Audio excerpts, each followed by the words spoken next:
Asyar berapa? Jadi ada berapa? Ada 17.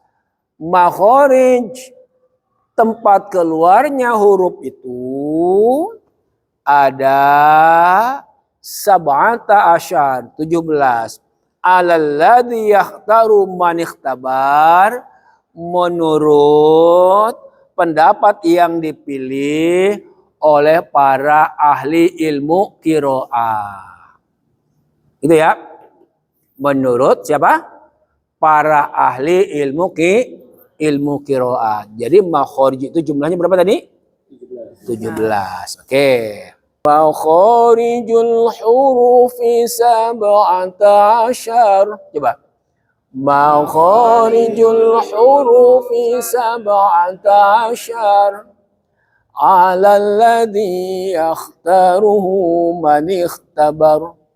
Ala alladhi yakhtaruhu man ikhtabar. Gitu ya.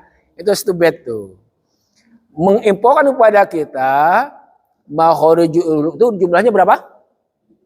17.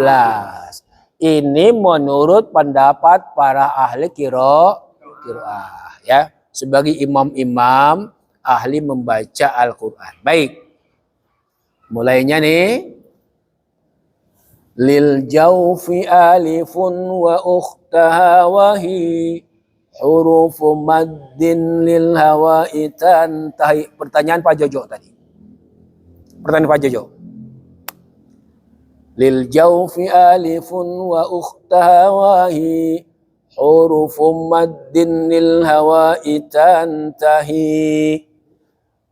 Di mana itu al jawf tenggorokan, rongga tenggorokan dan rongga mulut, mana itu? Itu ya. Itu nanti tempat keluarnya alif, waw dan ya sebagai huruf mad. Oke. Huruf maddin lil hawa'i tantahi. Oke ya. Kita sampai bait yang nomor 11 saja. Kita akan mulai pembahasannya. Nih. Berarti kita ini. Apa tadi, Pak? Yang pertama apa? Halo? Makhrajul huruf yang pertama apa? Al-jawf. Al-jawf eneng ya? Tuh. Nih. Pertama adalah yang kita highlight dengan warna merah. Yang kita highlight dengan warna merah. Itu adalah rincian daripada makharijul. Yang pertama adalah al-jawf. Mana itu al-jawf? Nih. Oh. Kelihatan nggak? Nih. Bapak-bapak nih. Nih al-jawf. Ini rongga tenggorokan. Rongga tenggorokan. Kan kita punya tenggorokan ya? Kan ada rongganya kan? Ya. Kemudian ini rongga mulut. Bapak-bapak, udara keluar dari mana? Dari atas apa dari bawah? Langsung ke mulut apa dari bawah? Dari bawah ya. Bawah. Dari mana itu dari bawah? Paru-paru kan? Ya. Betul. Oh, berarti gini Pak nih. Di sini itu ada pita suara. Pita suara kita nih. Sorry. Nanti kita. Nih. Di rongga tenggorokan ini ada pita suara. Ibu, Bapak pernah ngelihat pita suara yang kita miliki? Enggak. Kenapa enggak? Iya. Itu dia, makanya jangan sok tahu. Jangan sok tahu ya, begini maksudnya. Wah, nggak perlu beragama, nggak perlu ini. Kamu ini menguasai diri sendiri aja nggak ngerti. Coba kamu tuh bawa rambut udah berapa tahun, dari kecil, dari orok sampai kakek-kakek berapa tahun? Bapak berapa tahunnya? Pak Deden berapa tahun? 60, masih muda ya? Pak Deden 60 tahun kan? 62. Apakah Pak Deden yang dari dulu bawa-bawa rambut pernah tahu nggak berapa jumlah rambutnya? Jangan sok di hadapan Allah. Gitu ya. Iya, kita ini rambut yang kita bawa dari kecilnya nggak pernah ngitung, nggak tahu kita. Terus kita punya pita suara. Jangan lupa ini, pita suara ini. Katanya ada pita suara, Pak. Karena kita nggak tahu. Kok katanya? Benar apa enggak? Ada benar. Menurut pengetahuan, menurut saya sendiri sih nggak tahu. Ya. Pita itu kayak pita kita. Iya. Kata Pak Jojo yang pita itu. Oh iya, ini kayak begini nih, bentuknya begini, nih. Jadi Allah Subhanahu Wa Taala itu Bapak Saudara, ya, ketika Allah memberikan kehidupan, infrastrukturnya udah disiapin, mau napas, mau ngomong udah disiapin, mau ngomong nih, disiapin ini nih, oh kalau hurufnya berarti kamu ini, pita ini nyatu ya. Kalau kamu mau ngomong pita, kamu renggang biar udaranya keluar. Itu sudah seperti begitu Allah rancang manusia. Buat ngomong aja, itu order dealnya udah disiapin bener. Gitu ya. Cuman kita nggak bersyukur, malah ngomongnya yang macam-macam gitu kan ya. Oke, lanjut. Saudara-saudara, nanti dari bawah ini, dari paru-paru, terus ya ke tenggorokan apa kerongkongan? Kalau tempat udara. Kalau buat makan apa? Tenggorokan kan? Tenggorokan kerongkongan. Kalau yang nasi keluar apa? Nasi masuk keluar, masuk. Kerongkong apa tenggorokan? Kerongkong ya? Kerongkongan. Di tenggorokan ini namanya al-halqi tadi, tenggorokan ya. Ini ada begini. Jadi nanti keluar dari sini Pak. Dari sini terus ke sini nih. Di sini dia lewat terus ke sini. Nanti akhirnya ke mulut. Jadi Bapak ketika ngomong itu karena ada udara keluar. Kenapa orang mati nggak bisa ngomong? Nggak ada udaranya. Oke. Terus kakek-kakek yang paru-parunya sudah tidak sehat, ngomongnya bagus apa tidak? Kenapa begitu? Udara, kualitas udara. Makanya kori-kori ya, yang bacanya bagus itu adalah orang-orang yang sehat, olahraganya kuat. Kenapa? Karena tadi untuk mengolah udara. Kalau kayak model saya ini udah ngempos mungkin udaranya ya. Oke, ini namanya apa tadi Pak? Al-jaub, tenggorokan. Nanti tenggorokannya nih dari sini ke sini keluar. Bapak menyebut huruf apa saja pasti prosesnya begini. Ya, sini. Dari pita suara langsung ke sini keluar. Ini yang kosong ini namanya al-jaub. Apa namanya? Al-jaub? Apa namanya? Artinya apa? Tenggorokan. Rongga tenggorokan dan rongga mulut.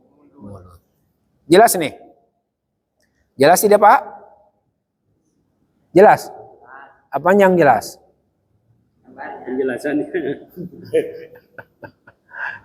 Kalau nggak jelas tanyain ya. Harus clear. Bahwa dari masjid sesuatu yang clear dan yang meragukan ya. Oke. Apa saja hurufnya? Nih ya. Lil jaufi alifun, alif. Alif ya. Wa ukhtaha, dan dua saudaranya. Apa itu? Waw mati dan ya mati. Ya. Udah. Huruf madin, huruf mad namanya kan? Lil hawa'i tantahi, dia selesai udara itu habis ketika memang udaranya keluar dari mulut. Nih contohnya, kita mulai dari sini. Nah, coba Pak. Ini yang kita highlight merah ini adalah huruf yang keluar dari rongga tenggorokan dan ronggamu. Jadi bablas dia mah. Apa? Bablas. Udaranya bablas. Anginnya. Jangan lupa ya. Jangan lupa ya. Hah? Iya. Kalau yang jamu itu jamu ya. Bablas anginnya. Bablas dari mana? Dari tenggorokan pita suara sampai keluar. Tidak terhambat. Itu makhrajnya. Contoh. Ini huruf apa? Alif apa hamzah?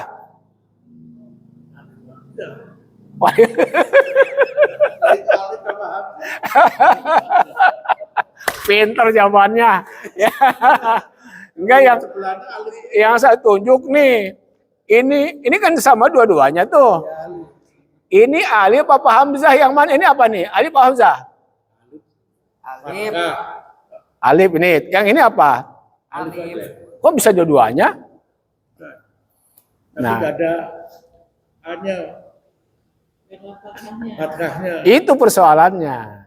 Jadi gini, kan udah dibilang tadi dalam bait tadi, ya, ini kan huruf madin alifun wa ukhtaha alif, huruf mad. Alif itu huruf mad. Dia kalau huruf mad pernah mendapatkan a i u tidak? Enggak dapat dia. Nah, halo. Maka yang ini ada barisnya tidak? Ada. Ini nih yang ini ada barisnya tidak? Enggak ada kan? Ini namanya alif. Kenapa enggak? Kalau yang tadi, baik saya tanya dulu. Coba sebutkan huruf mad. Satu. Alif. Wau. Ya. Wau. Waunya hidup atau mati? Mati. Ya mati. Oke, coba ulangi lagi. Alif wa. Huruf mad apa saja? Alif, terus ya mati, ya sukun, ya as-sakinah, terus Wawu sukun. sukun. Alif disebut mati enggak? Belum enggak. Alif itu selamanya mati. Makanya enggak disebut alif mati, enggak. Orang udah mati gimana ceritanya? Otomatis kalau wawu dan ya itu bisa mati, bisa hidup. Makanya saya tanya lagi, ini alif apa hamzah? Yang mana yang merah? Yang merah. Alif. Alif. Itu. Ini alif namanya. Mana mati? Mati dia adalah huruf mad. Mati. Huruf apa? Mad. Huruf mad itu yang memanjangkan. Coba baca gimana nih? Baca coba. Nih. Kalau mengucapkan a, udara tertahan tidak? A. Sorry, Bapak rasain. Mengucapkan a, udara di tenggorokan paling bawah tertahan tidak? Coba. A. Nyangkut kan? Nyangkut. Itu namanya makhraj di sini. Tempat nyangkutnya udara itu makhraj. Tempat nyangkutnya udara. A ya. Jangan lupa A itu ada pada tenggorokan paling bawah. Coba sebutkan A. A. Harus clear, jangan kayak bencong. Pokoknya ngaji itu Pak, hurufnya harus fasohah. Fasohah itu artinya harus clear dan clear. Ini bencong apa bukan yang ngaji? Au. Kok A sih? Bukan A. Tuh. Gitu ya. Oke. Coba saya tanya lagi. Ketika mengucapkan A, udara nyangkut nggak? Nyangkut kan? A. Sekarang kita panjangin. A-nya nyangkut. Coba panjangnya nyangkut nggak? Nyangkut nggak? Panjangnya nyangkut nggak? Enggak. Itu maksudnya adalah makhraj yang keluar dari rongga tenggorokan dan ronggamu karena dia nggak nyangkut. Bablas anginnya. Ustaz, Loh, mau tanya. ya. buat saya belum paham itu nyangkut sama nggak nyangkut.